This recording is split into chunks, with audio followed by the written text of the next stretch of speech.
Hi, this is Mike with AskTractorMike.com. I get asked questions all the time about when do I do my maintenance. The owner's manual says to change the oil every 100 hours or 150 hours, whatever it is, and I don't put that many hours on my tractor, so I'm never changing the oil. Well, let's say 100 hours is a recommended oil change interval and you put 20 hours a year on a tractor. Does that mean you can go 5 years without changing the oil? Well, theoretically, I guess you could. But I mean, most of you, if you're putting 20 hours a year on your tractor, it's sitting most of the time. And if you're like me, I want this tractor really to last me the rest of my life. I don't ever plan to trade tractors. I bought a good tractor and I want it to last, so I'm going to take good care of it. So I recommend, and most technicians will recommend, no more than oil filters and oil costs, change the oil at the recommended interval or once a year, whichever comes first. So I generally don't reach my interval, even with doing this YouTube channel and brush hogging 20 acres and everything I do. I don't quite get 100 hours on my tractor a year, but I try to change the oil every spring when it gets warm enough to do so, and I'm getting ready to do that today. I'm going to give you a few pointers today. First off, before you even get started, let's do a couple of things. Let's take whatever attachments on the front of the tractor off, and then if you haven't already made them, have somebody make you some angle irons to go underneath the hydraulic cylinders and lift that loader up in the air and let it down on those stops. And then if you have a lock on your joystick like I do, lock that. So the loader's up in the air and out of the way, or you could take your loader off, but that's a lot of hassle. And it has a mechanical device to keep it from coming down on top of you. Don't ever do this without the stops. But those angle irons are pretty cheap. You go to a machine shop and measure your cylinders and have them make those. They can make them and then tie them on, make sure they don't come off. And then you got your loader out of the way so we can do our maintenance without any problems. The second thing I'm going to tell you, I like to take a paint pencil, and I use paint pencils all the time, and write a book on my oil filter because I want to know how many hours were on the tractor when I changed the oil filter. I want to know what the date was when I changed the oil filter. And then this tractor takes an oddball amount of oil, 6.3 quarts. And so I'm going to write that on the oil filter. And if you can't remember what kind of oil to get, write that on there. And like, you know, I have to buy 2 gallons of oil to get my 6.3 quarts. Maybe I want to write how much oil is left in the one bottle so I know next time I change the oil. There's all kinds of things you can write in with a paint pencil. Doesn't cost anything. So we've got the oil filter ready. Let the paint dry on it. The paint pencils are available at an art supply store, and you get your information on there. Now we're gonna open our hood. We've got our loader up in the air and everything out of the way. Now we're gonna drain our oil, and we want to start the tractor up and get it up to operating temperature so all the oil comes out. And I usually like to change my oil after I've already been using the tractor. Like in this case, when I was moving my loader up and getting the attachment off, I got it warm. So I'm going to get under the tractor now. And I want to plug a product I sell on my website. This is a cool thing. I don't know who came up with this, but it's a great idea. It's a creeper that becomes a stool that becomes a chair. And you know, I don't have room in my garage or my barn to carry a lot of extra stuff. So having one thing that does 3 tasks, I use it when I'm getting under the tractor. I use it when I'm sitting beside the tractor doing something on the side. And then if I'm studying the owner's manual, it's more comfortable. I have it in the seat position. Those are for sale on my website, and it's a handy tool. So I'm going to use that. I'm going to get underneath the tractor.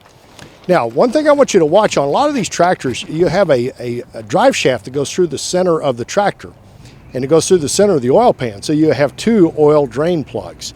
So make sure if your tractor's like this one is, and it's got 2 oil drain plugs, you get both plugs out. Take the plugs out, let the oil drain out of the crankcase. And waste oil, do not dump that somewhere, even if you live on a big property and it's going to be out in the middle of nowhere. Take that oil to either an auto parts chain. Most of them take waste oil, or take it to your local farm equipment dealership. At the dealership I worked on, we burned it in our shop. It heated our shop all winter. We would do oil changes, and we'd actually some years run out, so we were glad to get waste oil. So dispose of it properly so it's good for the environment. When you're done and you got the new oil ready to go in, get a little bit of it and dab it on the plugs, and then put the plugs back in. A little bit of oil on the seals so they seal good. Then we're going to take our old oil filter off, And most of the time when you're putting the new oil filter on, the main thing you don't want to do is over torque it. I usually torque it by hand about as tight as I can get it, and then I'll turn it another, maybe a quarter turn with an oil filter wrench. All right, now we're going to dump the oil in. Now I'm going to show you one of the coolest inventions I've ever seen. It's called a SpeedyFlo Funnel. And the SpeedyFlo, if you've ever put a lot of oil in cars or tractors or trucks or whatever, when you have a funnel that's shaped like a V, the oil goes in and there develops an air bubble in the bottom. And if you're not watching what you're doing, the oil will bubble over. If you've ever changed oil very many times, you've had a bubble come up and it just spews oil everywhere. And on a tractor, it'll go right down on the engine and the exhaust manifold and stink forever. A SpeedyFlo funnel has an air tube that goes down the side of it, and it lets that bubble come out. So oil pours in just like water. It's one of the coolest inventions ever. I offer those for sale on my website. They're not cheap, and because of shipping and the way they're configured, you got to order 4 at a time. But you may only need 2, but save the other 2 and give to somebody else that changes their oil often, and they will love you because it's a great invention. But again, that's available on my website. So we're going to dump our oil in, and this tractor takes 6.3 quarts, and so the oil is changed. Next thing I'm going to do is check my fuel filter. And there's a sight gauge on most tractors that you can look at that'll tell you if there's any liquid or any water in the bottom of your fuel. And if it's been a wet spring in your area, and a lot of parts of the U.S. this year have been really wet, check and make sure there's not condensation formed in your fuel tank and coming out in that little bowl. So I'm going to check mine. And then I'm going to replace my fuel filter. And there's an on-off switch where you turn your fuel flow off. You can dump your waste fuel in with your oil, and most places will take that. It won't hurt. The waste oil burners burn that just as well as they do anything else. And so have your bucket under there and put your new filter on and plug everything up. And then I want to warn everybody on these new tractors, especially these Tier 4 tractors. Some of these tractors run incredible pressures in their fuel system. If you talk to an old timer and you change the fuel filter and the tractor won't run, an old timer will tell you, well, you need to bleed the system. You need to crack a line and let the air out. And on these new tractors, that can be disastrous because there's hundreds of thousands of pounds of pressure in those fuel lines, and it can be really dangerous.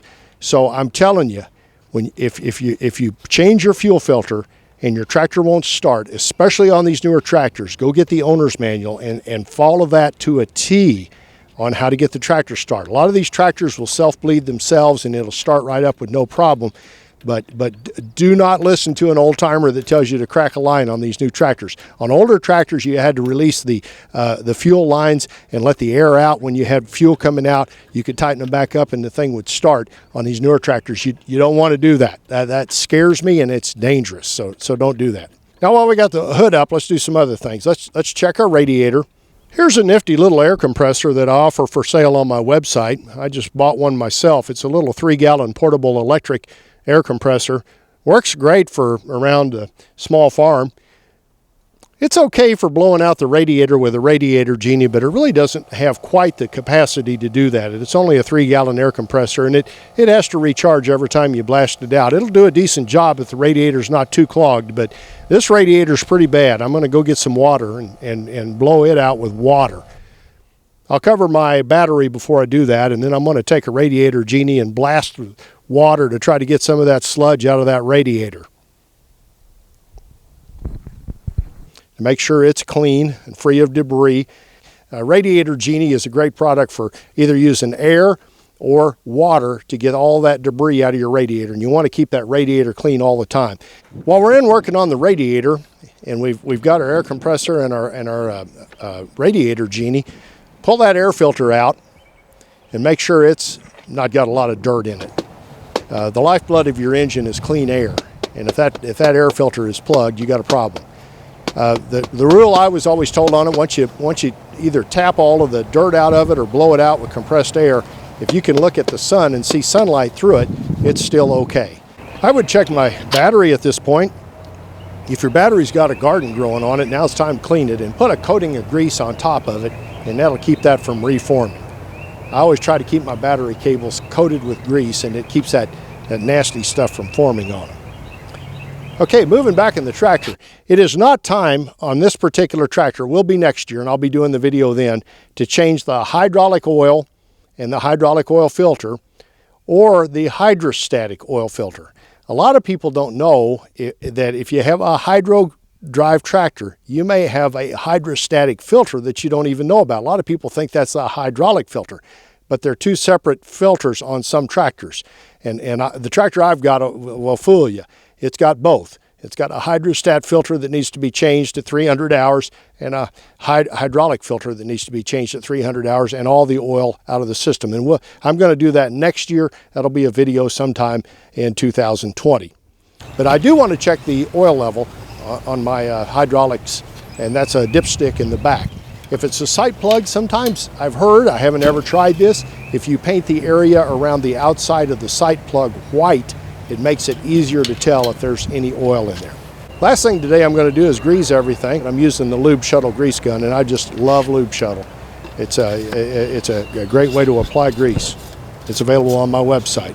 And I'm going to use the owner's manual to make sure I check every grease zerk, because sometimes there's some that I forget about that are kind of buried, and I want to make sure I get everything.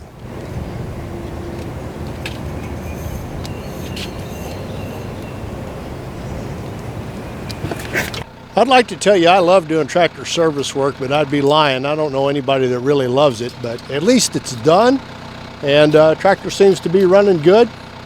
I'll put a new piece of cardboard underneath it tonight to make sure there are no leaks, but we should be good to go. Again, after I let it run a while, I'm going to check my fluid levels and make sure everything's good to go, but tractor's ready for work. If you'd like to purchase any of the products I used in the video, that'd be great. That's how I make my living. Go to my website here. If you'd like to subscribe to my YouTube channel, I'd be honored. Click the mic face icon and make sure you check the bell so you're notified when I post new videos. And here's another maintenance video I think you might like to watch. Thanks for watching.